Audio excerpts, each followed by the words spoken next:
안녕하세요. 저는 초등학생 연년생 남매를 키우고 있는 수도권에 사는 40대 초반 여자랍니다. 저는 집에서 혼자 영상 작업을 할 때가 많은데 이곳의 사연을 들으면서 일하면 진짜 시간이 잘 가서 매일 듣고 있답니다.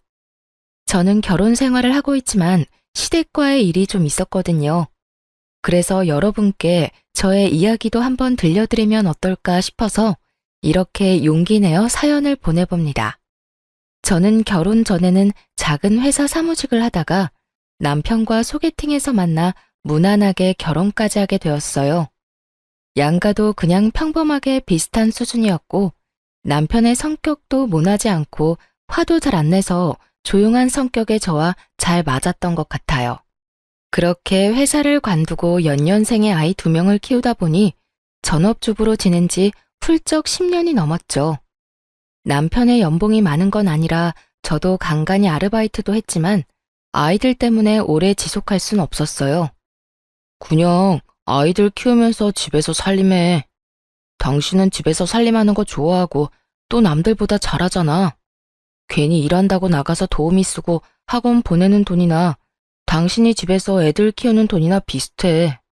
마음 편하게 살자고, 편하게.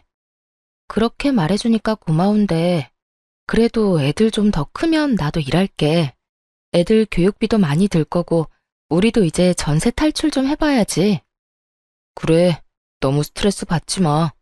당신이 가사노동 하는 것도 월급으로 치면 많이 받아야 되는 거야. 남편이 이렇게 이쁘게 말을 해주니 그냥 돈이 모자라면 모자란 대로 저 나름대로 아껴가면서 살림을 꾸려나갔어요. 아이들 밥이나 간식도 사다 먹이는 것 없이 다 제 손으로 정성스레 만들어주려고 노력했고요. 남편도 다행히 이런 제 노력을 잘 알아줘서 살림하는 게 힘들어도 열심히 살았네요. 이런 저를 가장 힘들게 하는 건 말썽꾸러기 아이들이나 남편이 아닌 바로 시모와 동서였어요. 동서는 저보다 3살이 어렸는데 서울에서 살면서 대기업에 다니고 있어요. 그래서 저를 볼 때마다 한심하게 보며 형님인 저를 업신여겼답니다. 여기에 동서가 연봉 6천이라고 시모까지 동서랑 한 팀이 돼서 저를 얼마나 무시하는지 몰라요. 그렇게 자주 만나는 건 아니고 시부모님 생신이나 명절 때나 만나는데 만나는 날 일주일 전부터 얼마나 스트레스를 받는지 몸이 시름시름 아플 정도였죠. 어김없이 추석 명절이 돌아오고 있었는데요. 벌써 몇 년째 동서가 명절 당일 아침에 와서 제가 한 음식만 쏙 먹고 친정 간다고 오후에 갔거든요. 저는 시모가 저녁은 누가 차리냐고 난리를 쳐서 작년엔 친정에 가지도 못했어요. 이번엔 또 당하지 않으려고 명절 전전날에 동서한테 전화를 했답니다. 동서, 언제 올 거야? 이번엔 당일에 오면 안 돼. 난 내일 모레 점심때쯤 갈 거니까 늦어도 오후엔 와줘. 저 내일 모레에 아마 미팅 있을 수도 있어요. 그래서 확실하지가 않네요. 형님은 전업이라 시간이 많아서 한가하겠지만 저는 초 단위로 사는 사람이에요. 명절이라고 한가한 게 아니라고요. 아무리 그래도 명절까지 일을 한다고? 그럼 어머님한테 말씀드렸어? 나한테 또 혼자 음식 다 하라는 소리야? 동서는 같은 며느리 아니야? 어머님이 저한테 이미 저 편한 대로 오라고 했고요. 전 어차피 음식 잘 못해서 도움도 안 되잖아요. 형님이랑 어머님이랑 같이 하는 게 빠르죠. 벌써 몇 년째 얌체같이 명절 때 몸만 쏙 와서 밥만 먹고 가는 거 나 더 이상 못 참아. 내일 모레 꼭 오후까진 와? 모르겠네요. 저 지금 회의 들어가야 되거든요. 바빠서 끊을게요. 그렇게 통화는 끝났는데 끝까지 저를 무시하는 동서의 태도에 핸드폰을 든 손이 너무 열이 받아서 손까지 떨려오더라고요. 그리고 또 시모한테 불만인 게 저한테는 꼭 명절 전전날에 미리 내려오라고 해서 왕복 2시간 거리에 있는 시모의 친정 부모님의 산소에 가자고 하는 겁니다. 동서한테는 한 번도 가자고 말한 적 없고 저한테만 그러죠. 그 차 막히는 데를 산소에 가서 술 한잔 따르려고 왕복 2시간 갔다 와서 또 마트로 끌고 가서 명절 음식 한다고 장 보자고 하고요. 5년 전인가 슬쩍 저한테 약한 척하면서 말을 꺼내더라고요. 내가 외동딸인데 결혼하고 나서는 우리 부모님은 찾아뵙지도 못하고 돌아가시고 나서도 산소 한번 찾아갈 수가 없다. 너도 친정이 있으니까 내 마음 알 거야.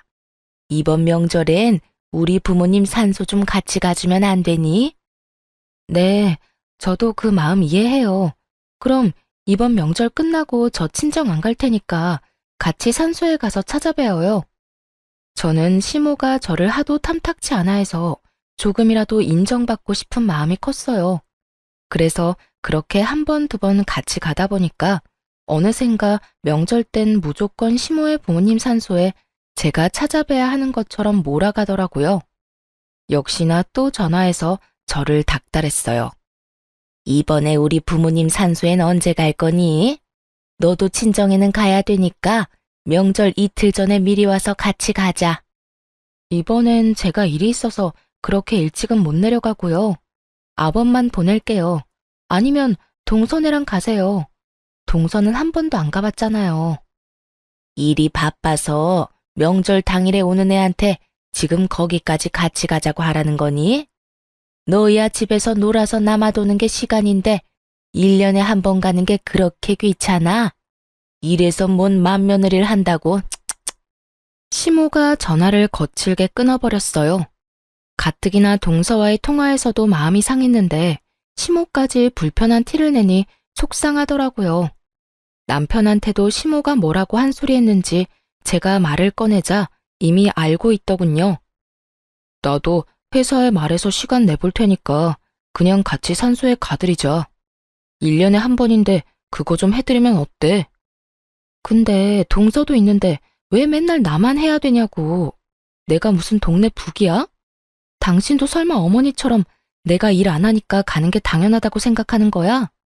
나 진짜 그날 이미 약속이 있어서 못 내려가.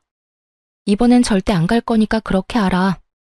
제가 단호하게 선을 그으니까 남편도 별소리 못하고 그냥 안 간다고 말을 전했나 보더라고요.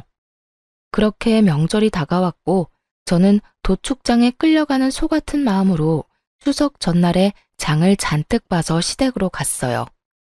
제가 들어가자 시모가 팔짱을 딱 끼고 저를 째려보더군요. 너 덕분에 올해는 우리 부모님도 못 뵈고 내가 이렇게 며느리 눈치를 봐야 되나 싶다. 바쁜 일은 잘 끝나셨어? 만나자마자 저를 업신여기는 태도에 저도 기분이 확 상해서 그냥 대꾸 없이 주방으로 들어갔어요. 시모는 당연한 듯이 저한테 모든 음식을 맡기고는 텔레비전 보면서 깔깔대고 웃고 있더라고요. 그런데도 10년을 하다 보니 익숙하게 혼자 음식을 하고 있는 제 자신이 제일 등신 머저리 같았죠 뭐. 역시나 저녁 5시가 다 돼도 동서는 오지 않았어요. 저는 너무 화가 나서 어머니한테 소리쳤죠. 어머니, 동서 또 안 오네요. 동서한테 전화 좀 해서 오라고 하세요. 아니 바쁜 애한테 왜 오라 말아야. 오늘 바빠서 내일 온다더라. 내가 그러라고 했다. 제가 지난 명절에 동서 안 하면 저도 안 한다고 분명히 말씀드리지 않았어요? 또 저 혼자 음식 다 하고 있잖아요. 너 혼자 뚝딱뚝딱 잘하잖아. 우리 식구 많은 것도 아니고 송편은 사다 먹잖니. 뭐 할 게 그렇게 많다고 입이 대빨이나 나왔어? 그리고 막내는 대기업에 다니면서 얼마나 일하느라 바빠. 너처럼 한가하게 노는 애랑 같니? 저도 집에서 그냥 노는 거 아니에요. 저도 하는 일 많고요. 애들 챙기다 보면 하루 다 가요. 다른 엄마들은 일도 하면서 애들도 다 잘만 챙기더라. 막내 봐라. 세상에 연봉이 6천이나 되면서 일도 잘하고 딸도 똑소리 나게 잘 키우잖니. 넌 돈도 못 버니까 그만큼 몸으로 때워라. 막내가 명절 때만 해도 용돈 얼마나 두둑이 주는 줄 알아? 무슨 말을 그렇게 하세요? 누가 들으면 저는 용돈 안 드리는 줄 알겠네요. 어머니 자꾸 그렇게 동서랑 비교하면 저 진짜 상처받아요. 그거 아세요? 요즘은 다 맞벌이 한다더라. 너 때문에 우리 아들만 개고생하는 것 같아서 나도 얼마나 마음 아프고 남 부끄러운 줄 아니? 요즘은 마누라가 전업주부면 그 남편 불쌍하다고 손가락질 한다더라. 너 남편이 불쌍하지도 않니? 쓸데없는 소리 말고 얼른 마무리해. 저녁 먹게. 진짜 이때 다 때려치우고 뛰쳐나오려고 했어요. 근데 아무것도 모르고 해맑게 할아버지랑 놀고 있는 애들을 보니 분위기를 망치기가 쉽지가 않더라고요. 그래요. 그렇게 바보 같으니까 혼자 몇 년이나 명절 음식 다 하고 있는 거겠죠. 역시나 동서는 옷을 쫙 차려입고 양손에 선물 바리바리 싸들고 명절 아침에 왔더라고요. 동서를 본 시모가 얼마나 환하게 웃으면서 맞아주던지 누가 보면 막내딸 왔는지 알겠더라고요. 어제 하루 종일 음식하고 애들 돌보고 일어나 아침부터 또 상 차려서 꾀제제한 저하고는 너무 비교가 되게 상큼할 정도였다니까요. 진짜 기가 막히고 코가 막혀서 그냥 그 상황을 멀거니 보고 있었어요. 동서는 시부한테 선물을 넘겨주고 시모한테는 오자마자 용돈 봉투를 저 보라는 듯이 주는 거 있죠. 거기다 우리 아이들한테도 용돈 봉투를 하나씩 주더라고요.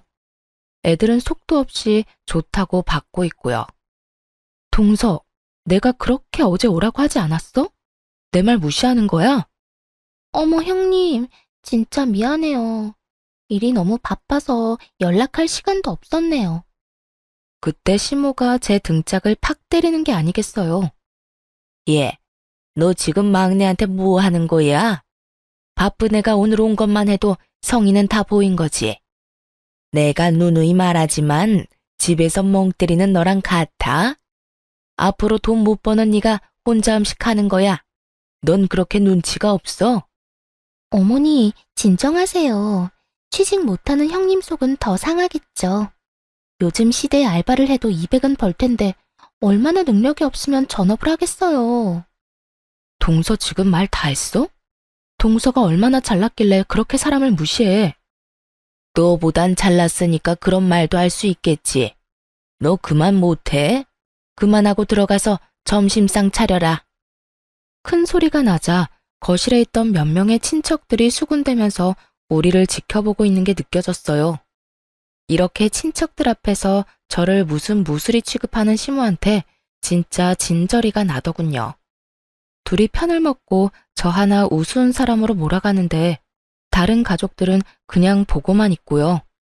더 어이없는 건 그 상황에서도 아무 말 안 하는 남편 놈이었답니다.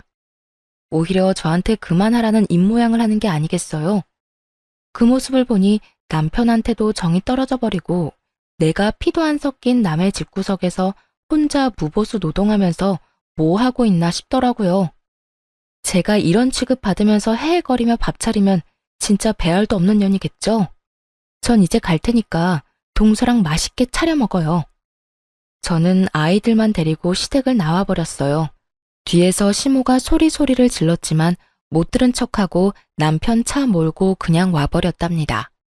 남편은 저녁이 돼서야 스멀스멀 집으로 돌아왔더군요. 아니, 그렇게 가버리면 어떡해? 내가 아버지 어머니 화 풀어드리느라 얼마나 진땀 뺐는 줄 알아? 당신도 참 답 없다. 내가 그런 취급을 당했으면 같이 화내면서 나와야 하는 거 아니야? 당신이 정말 내 남편 맞아? 거기서 똑같이 화내면 똑같은 사람 되는 거야. 당신 현명한 줄 알았는데 왜 그렇게 재수 씨 얘기만 나오면 흥분을 해? 당신은 걔가 나 무시하는 걸 앞에서 봐도 어떻게 그런 소리를 해? 당신이 걔랑 어머님한테 똑바로 한마디 해.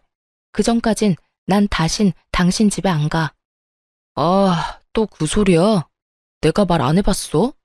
당신이 말하라고 할 때마다 매번 말씀드려도 내 말은 먹히지도 않잖아. 당신도 좀 내려놓고 재수 씨랑 잘 지내려고 노력을 해봐.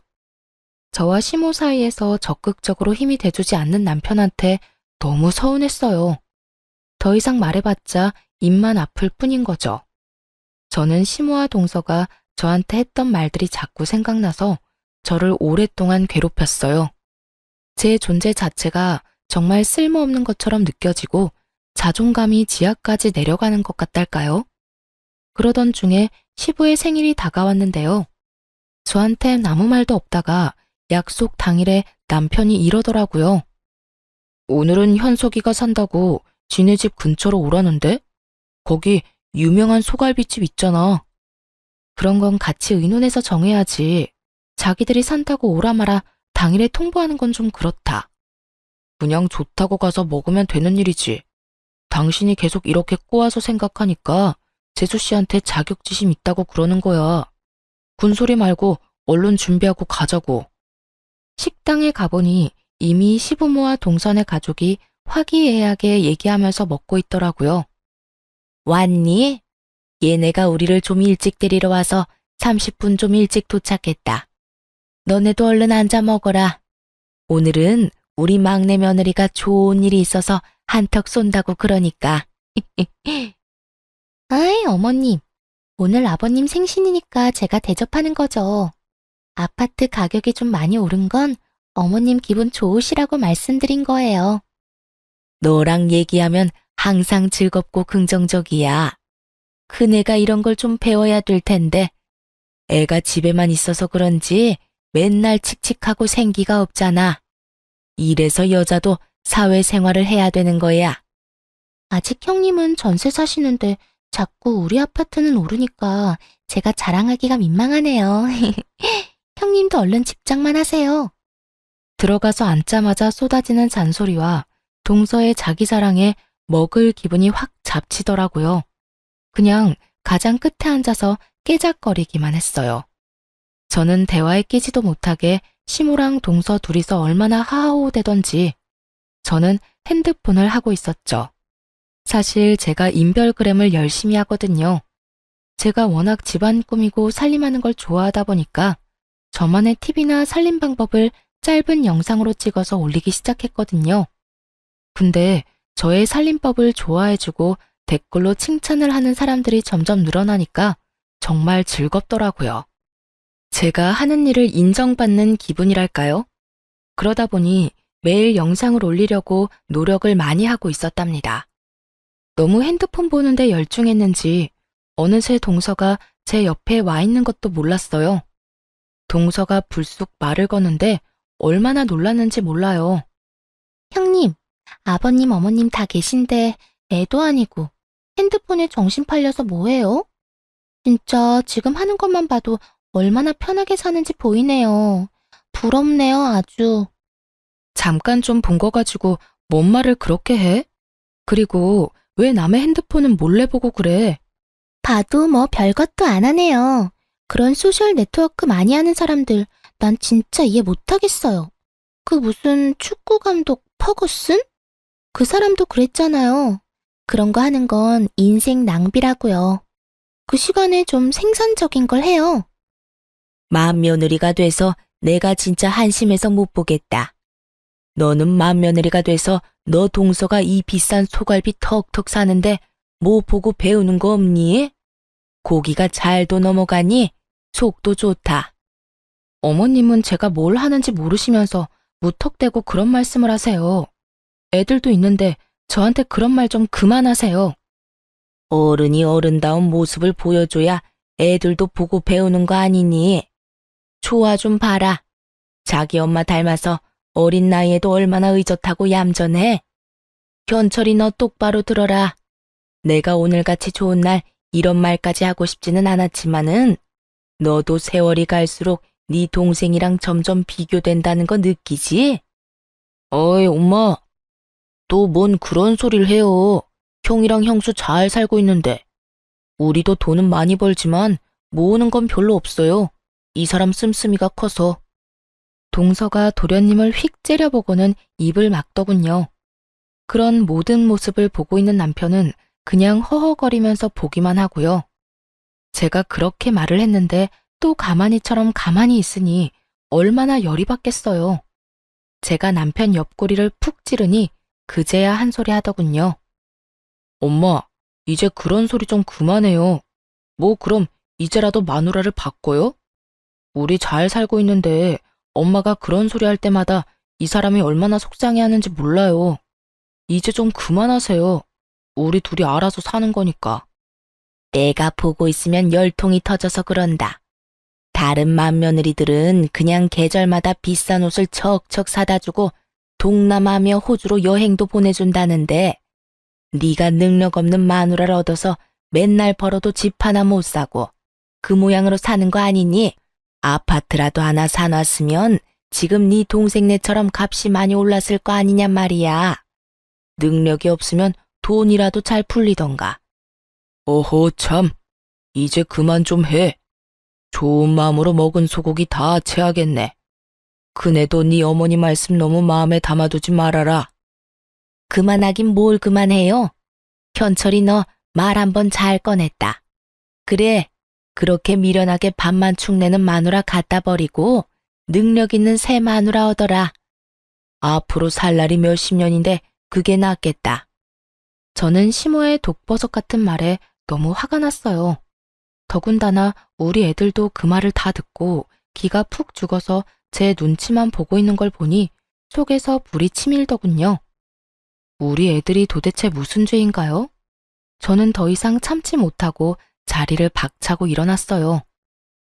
그게 지금 손자들 있는 데서 할 소리예요? 어머니나 할 말 못할 말 구별 좀 하고 사세요. 네, 어머니 소원대로 내가 이혼해줘야겠네요. 앞으로 나는 그쪽 며느리 아니니까 앞으로 보지 말고 살자고요. 어머머, 얘가 이제 하다 시어머니한테 막말까지 하네. 능력 없으면 납작 엎드려서 잘못했다고 살 것이지. 네가 뭔데 인연을 끊자는 거야? 나 같은 며느리 필요 없다면서요. 근데 시모 대접은 또 받고 싶어요.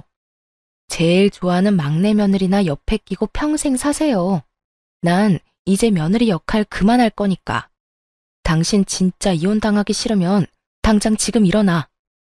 저는 아이들을 데리고 밖으로 나가버렸어요. 남편은 제 말이 무서웠는지 엉거주춤 따라 나오더라고요. 돌아가는 차 안에서 누구도 한마디도 하지 않았어요.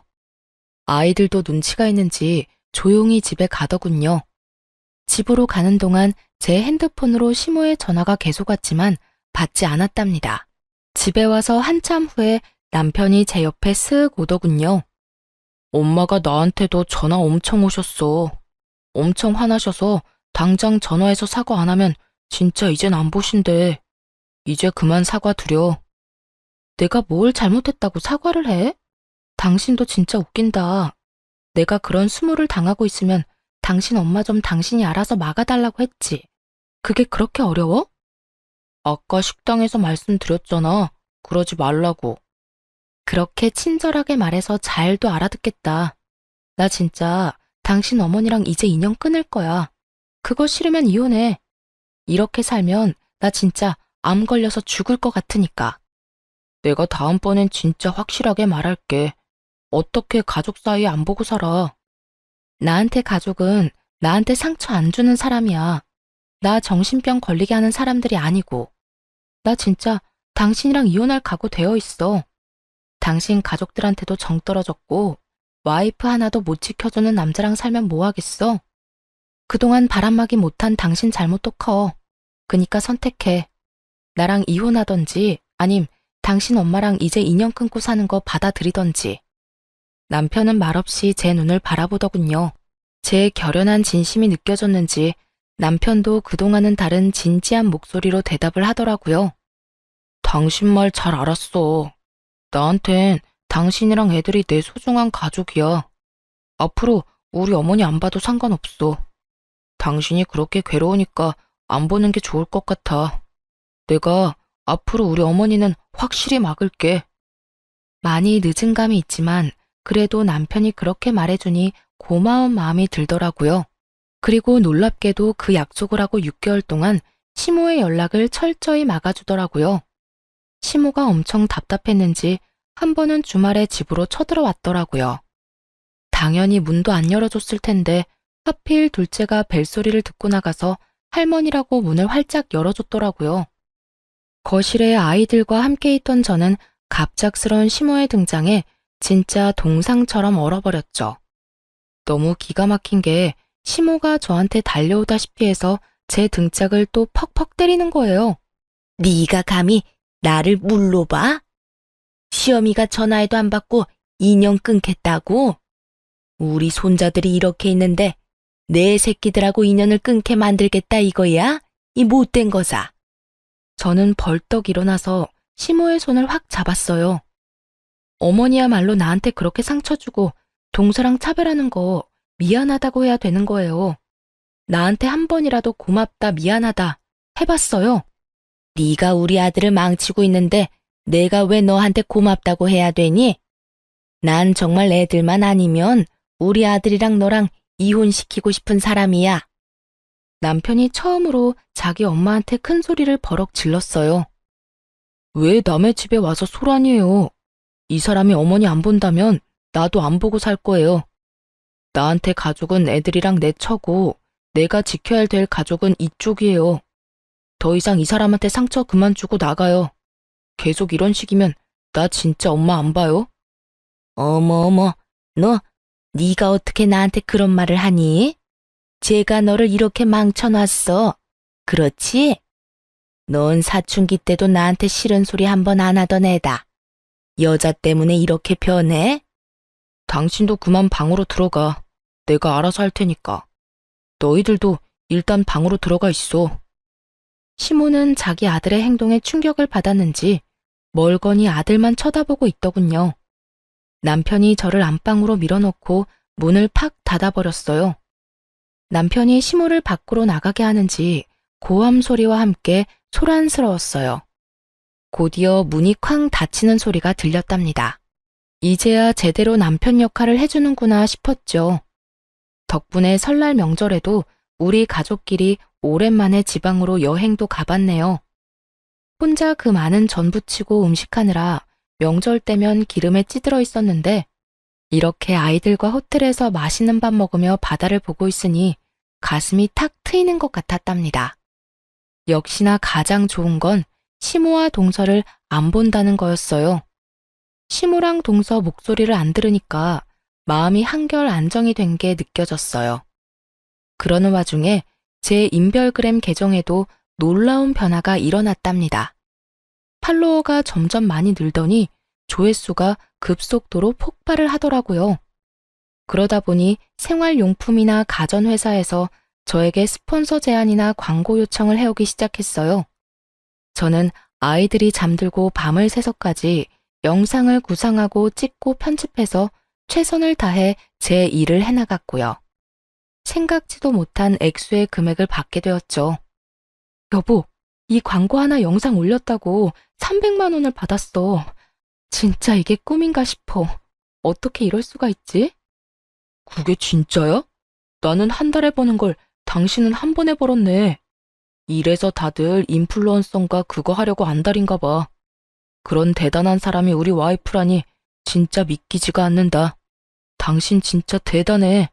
수입이 기하급수적으로 늘어나는 것도 정말 신기하고 믿어지지 않았지만 제가 가장 감사하는 건 바로 저에 대한 긍정적인 반응들이었어요.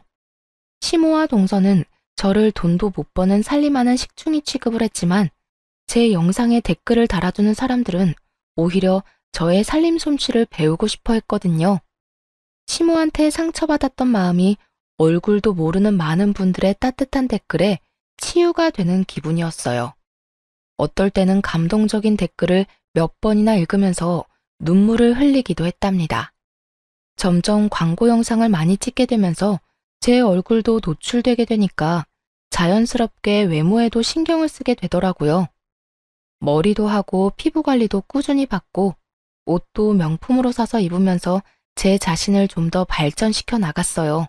아이들에게 개인 교습을 시켜주고 남편의 10년 된 자동차도 바꿔주고 저축도 많이 하게 되었는데도 신기하게 돈은 계속 늘어나더라고요. 그렇게 시간은 흘렀고 시모와 연락을 끊은 지 1년 정도 지났답니다.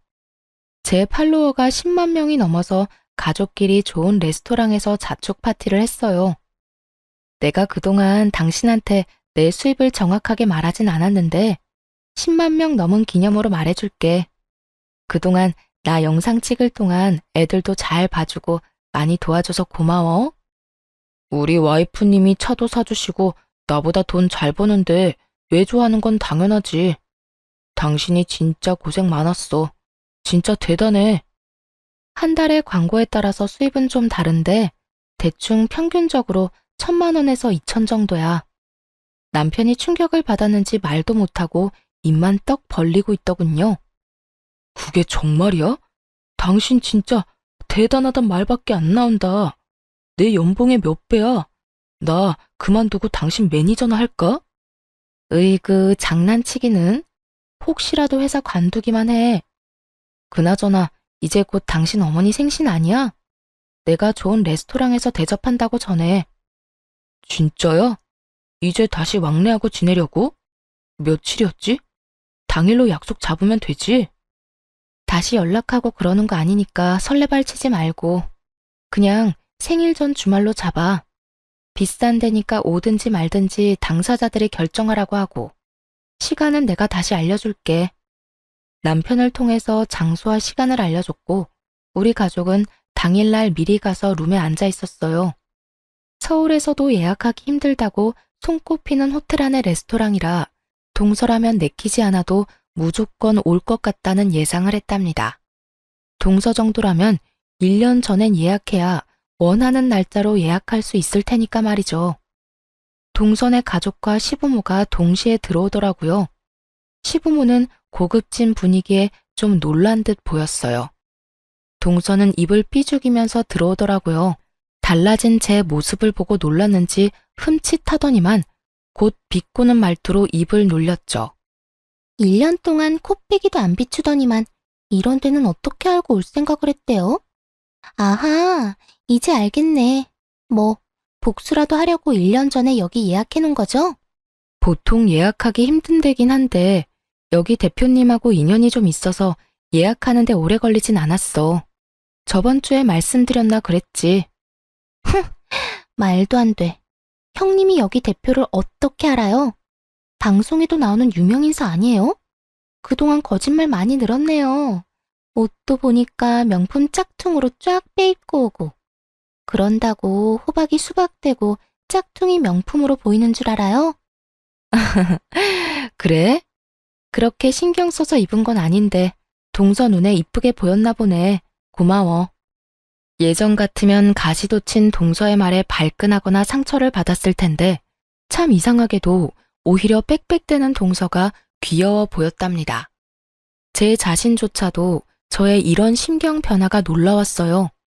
제 자존감이 올라가고 여유가 생기니까 진짜 아무런 타격도 받지 않더라고요. 동서야말로 그런 제 반응에 더 발끈하는 게 눈에 보였어요. 참나, 1년 동안 형님 대신 명절 음식에 제사 음식 하느라 내가 얼마나 힘들었는지 알아요? 사람이 도대체 양심이 있는 거예요? 일하느라 바빠 죽겠는데 내가 명절 음식까지 해야 되냐고요. 어머님이랑 동서가 그러지 않았어? 돈 못 벌면 몸으로 때우는 거라고.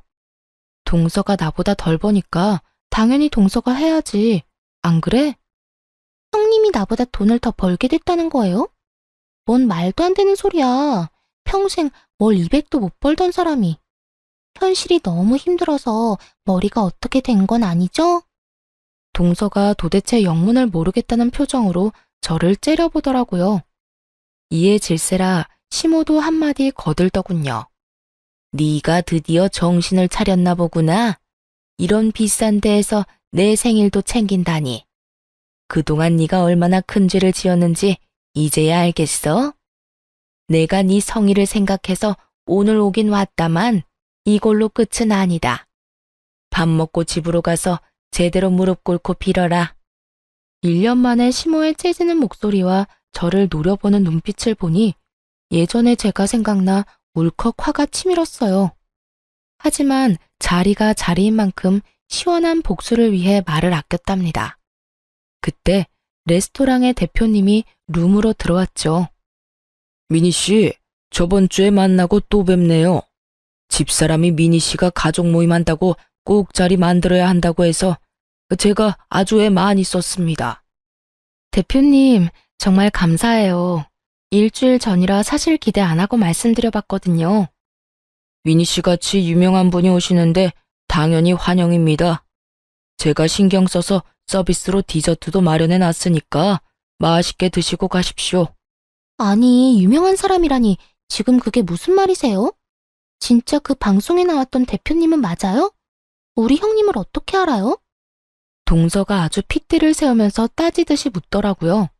대표님이 당황해서 말을 이어갔죠. 가족이시라면서 미니 씨가 무슨 분인지 모른다는 게 저는 더 이해가 안 가네요.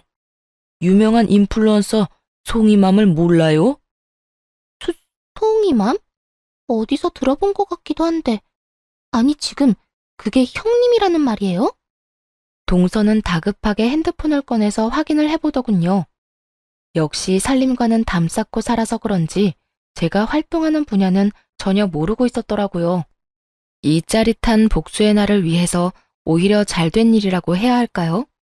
10만 팔로워를 가진 송이맘의 얼굴이 저라는 걸 확인한 동서의 얼굴이 보기 좋게 일그러졌답니다. 왜 그래 동서? 얼굴이 푸르댕댕한 게 아직 뭐 먹지도 않았는데 꼭 체한 것 같네. 괜찮아? 아니, 형님이 진짜 이 송이맘이랑 같은 사람이란 말이에요? 도대체 언제부터요? 동서가 소셜 네트워크는 인생 낭비라고 나한테 홍계실할 때도 이미 하고 있었지?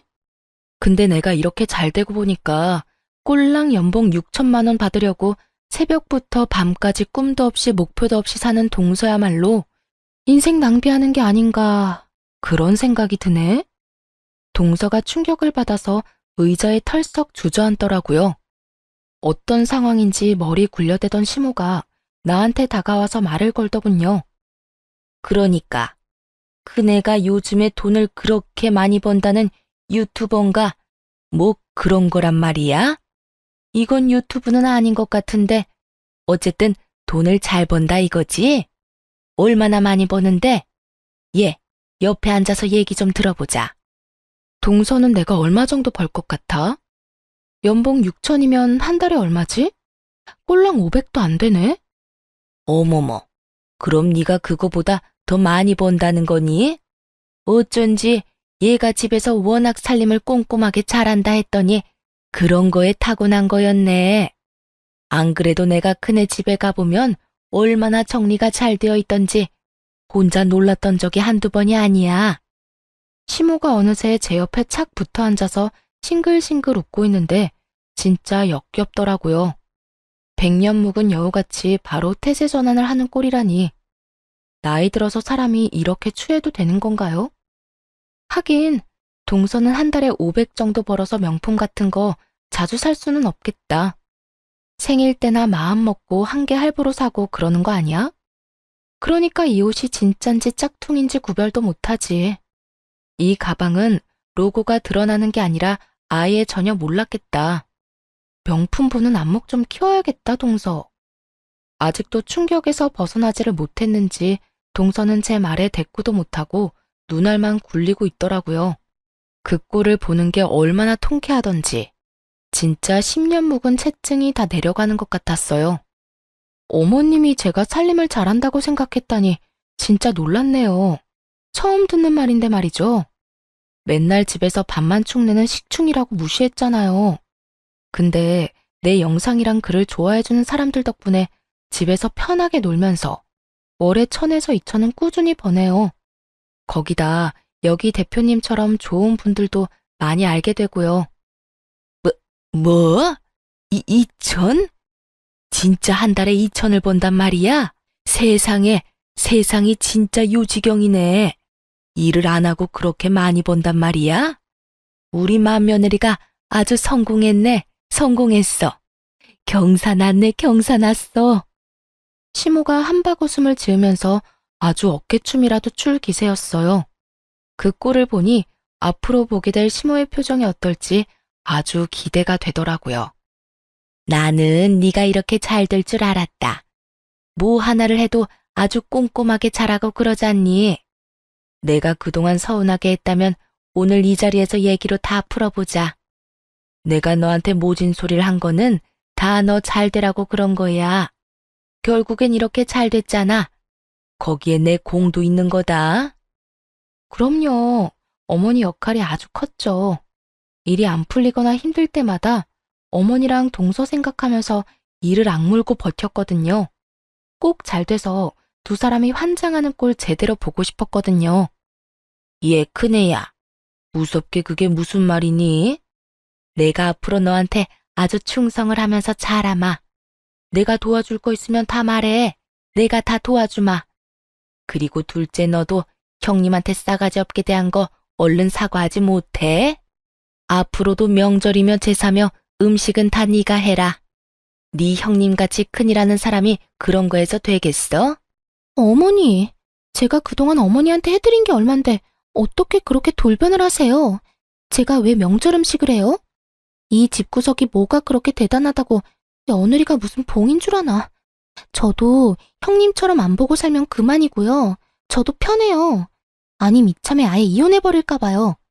어차피 이 인간 버는 대로 족족 써서 모은 돈도 없다고요.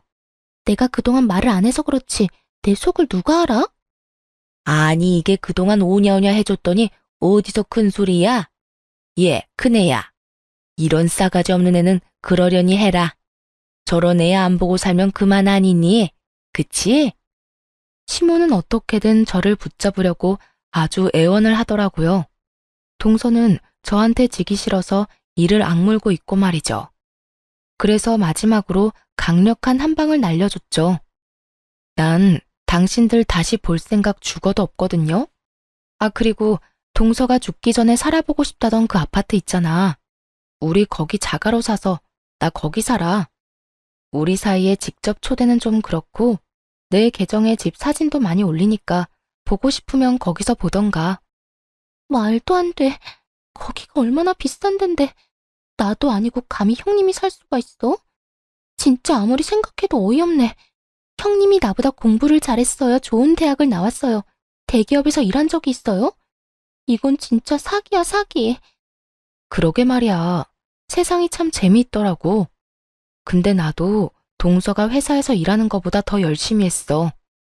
동서는 이 분야를 잘 모를 수도 있는데 과연 동서가 나처럼 해서 돈을 100만 원이라도 벌 수 있을지 모르겠네. 동서가 얼마나 분한지 눈물까지 보이는 것 같더군요. 제가 가방을 들고 자리에서 일어서자 시모가 화들짝 일어나 제 손을 부여잡고 불쌍한 표정을 짓기 시작했어요. 우리 맏며느리가 얼마나 착한지 내가 잘 안다. 이 못난 시엠이 한 번만 용서하고 다시 한 가족으로 잘 지내보면 안 될까? 내가 이렇게 무릎이라도 꿇으마. 놀랍게도 시모는 제 앞에 무릎까지 꿇고 두 손까지 싹싹 빌기 시작했답니다. 그걸 본 남편도 너무 놀란 표정이었고 아이들 보기에도 좋지 않아 저는 이만 이 자리를 파야겠다고 생각했죠. 내가 그쪽한테 10수년 동안 받은 상처가 얼마나 깊은데 그까짓 입 발린 소리로 용서가 되겠어요? 그냥 난 우리 가족이랑만 잘 살 테니까 괜히 아들한테 연락하고 그러지 말라고요. 저는 애들을 챙겨서 나갈 준비를 했답니다. 그러자 동서도 제 손을 덥석 잡고 울먹거리기까지 했죠. 형님, 제가 너무 생각이 짧았어요.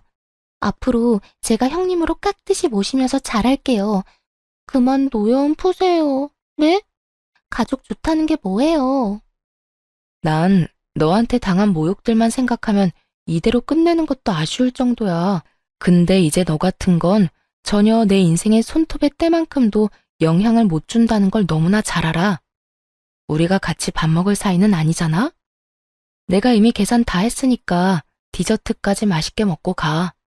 네가 여기 또 언제 와보겠어? 저는 그렇게 아이들과 남편과 함께 레스토랑을 나와버렸답니다.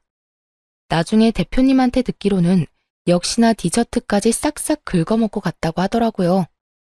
남편한테 다시 한번 시모와 연락하지 않겠다는 다짐을 받았고 남편은 시모의 연락을 칼같이 차단하고 있답니다. 동서는 제 계정을 자주 보는지 제가 올리는 영상마다 우리 형님 최고라는 둥 기가 막힌 댓글을 달고 매일같이 잘못했다는 내용의 메시지를 보내고 있어요. 물론 보지 않고 다 지워버렸죠. 그러던 중에 동서 회사에서 저한테 같이 제품 홍보를 해달라는 제안이 왔더라고요. 좀 유치하긴 했지만 그 회사 영업팀에 최혜주라는 여자 때문에 어렵다고 해버렸네요. 대기업은 평판 같은 게 좀 중요하다면서요. 결국 홍보팀에서 말이 흘러나가서 동서한테 전해졌던 모양이에요. 염치도 없이 저한테 수도 없이 전화를 하더라고요. 전화를 안 받으니까 남편한테까지 전화가 왔더라고요. 옆에서 듣는데 동서가 전에 들어보지 못한 친절한 목소리로 이러더라고요. 형님, 한 번만 바꿔주시면 안 될까요? 제발요, 딱 한 번만요. 드릴 말씀이 있어요. 그 꼴이 가짜나서 전화를 받아봤어요. 얼마나 간드러진 목소리로 말을 하던지요. 형님, 이제 추석인데 안 오실 거예요? 제가 음식 다 할 테니까 이제 그만 화 푸시고 왕래하시면 안 돼요? 아니면 제가 형님 댁으로 명절 인사 갈게요. 형님 드리려고 엄청 비싼 한우 세트도 사놨어요. 내 계정에 하루에 몇 번씩이나 들어와서 염탐하던데 아직 몰랐어? 나 한우 세트 이번에 대여섯 개 선물로 받은 사진 올렸거든. 그거 그쪽이나 먹어. 형님, 아무리 미워도 우린 가족이잖아요. 형님한테 사과를 하고 싶어도 만나줘야 하죠. 제가 메시지도 엄청 보내는데 답도 없으시고 진짜 서운해요, 형님. 그리고 우리 회사에다가 혹시 제 얘기하셨어요? 그건 또 뭔 말이래? 네가 나한테 준 수모가 고작 미안하다는 한마디로 다 괜찮아질 일이야? 참 낯짝도 두껍다. 이제 곧 인사고과 있는데 회사에 저에 대한 안 좋은 소문이 나와서요. 제가 형님 남편이랑 바람이 났다느니, 제가 고등학생 때 형님 왕따를 시켰다느니, 진짜 말도 안 되는 소리라 너무 기가 막히죠? 아무래도 형님이 우리 회사랑 같이 일을 좀 해주시고 해명도 좀 해주시면 정말 감사할 것 같아요. 내가 들어줄 거라고 생각하고 말하는 거 아니지? 그동안 너 잘난 맛에 살았는지 몰라도 앞으론 좀 너도 당해봐. 내가 힘 닿는 데까지 너 망하라고 평생 고자 지내줄 테니까. 그렇게 전화를 끊어버린 이후로 그쪽 인간들과 연락한 적은 없어요. 동서에 대한 소문하고 그동안 회사에서 해왔던 싸가지 없는 행실 때문에 그렇게 기다렸던 승진도 물 건너갔다고 하더라고요. 저는 지금도 제 인별그램 계정 잘 운영하면서 아주 바쁘게 지내고 있답니다. 남편은 제가 이제 가장이라면서 매일 가장님이라고 부르며 장난치듯이 떠받들어주는데 기분이 나쁘진 않네요. 처음 시작했을 때는 영상 하나 올리면 큰 돈을 주니까 이렇게 돈을 벌어도 되는 건지 불안하기도 하고 이상한 마음도 들었는데요. 이젠 많이 익숙해졌고 소속사도 생겨서 더욱 안정적으로 운영을 하고 있답니다. 시모는 어떻게든 제 덕 좀 보려고 남편을 볶아대는 것 같은데 묵묵히 자기 엄마의 폐악질을 다 받아내고 있는 남편한테 새삼스레 미안해지네요. 그래도 저는 절대 시모와 동서와 다시는 상종하지 않을 거예요. 누군가는 저한테 운이 엄청 좋았다고 말하기도 하고 질투 섞인 비아냥을 보낼 때도 있고요. 그럼에도 불구하고 저는 제가 잘하는 일을 찾아서 무언가를 새롭게 만드는 일을 하게 된 것이 정말 자랑스럽고 즐겁답니다. 여러분도 대단한 게 아니어도 다른 사람보다 분명히 나은 점이 있을 거예요.